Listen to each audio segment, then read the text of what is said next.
همان خدایی که از زیر بحر ولکن میبرارد چگونه بالای بحر به ولکن لخچه علاب سرخ میرود، تمام بحر و آکیانها روز قیامت پیش از برپا شدن قیامت مبدل به آتش میشود. و اذا البحار سجرت، و یاد آر هنگامی را که این آبها و بحرها و آکیانها آتش داده میشود. بتوانند گریزند؟ نه، کلا لا وزر الى ربک یومئذ المستقر. آن روز دیگر جای گریز نیست. يقول الإنسان أين المفر كلا لا وزر. نه جای گریز نیست. نه ثروتمندها، نه پادشاهها، نه ملا و ایشانها، نه متکبران نمیتوانند از قبضه قدرت خدا گریزند. نمیتوانند. لا وزر. يقول الإنسان أين المفر. يقول الانسان الكافر. انسان کافر آن روز دهشت می گفتند جای گریز کجاست؟ در کجا پنهان شویم؟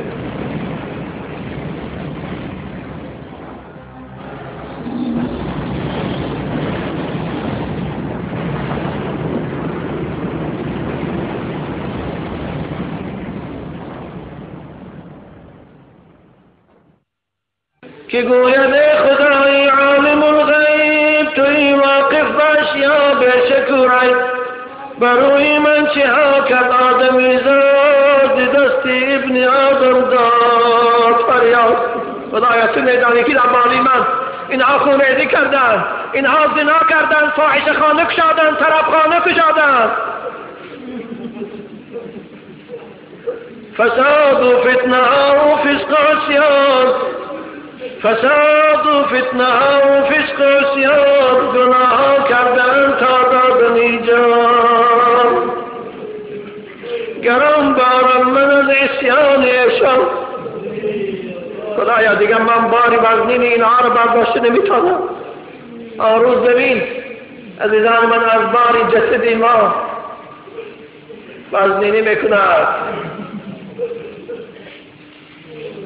گرانبارم من از عصیان ایشان شد از مدفونشان خاکم پریشان. ندارم طاقت عصیان آن با این بار زمن این عاصیان را زود بردار. من طاقت این باری بدبینی این گناهگارا را برداشتن ندارم. اکنون زودتر اینها را از درون من بیرون کن.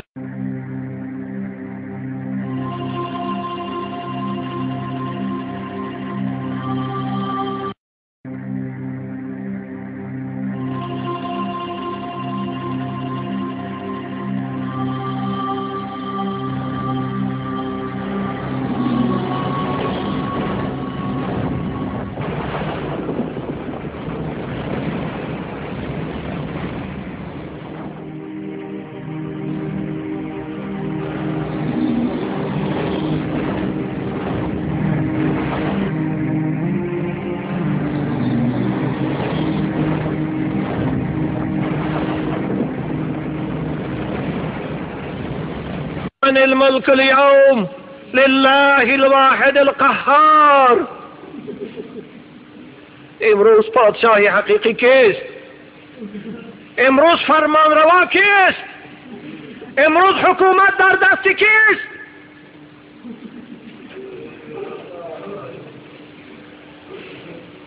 لله الواحد القهار.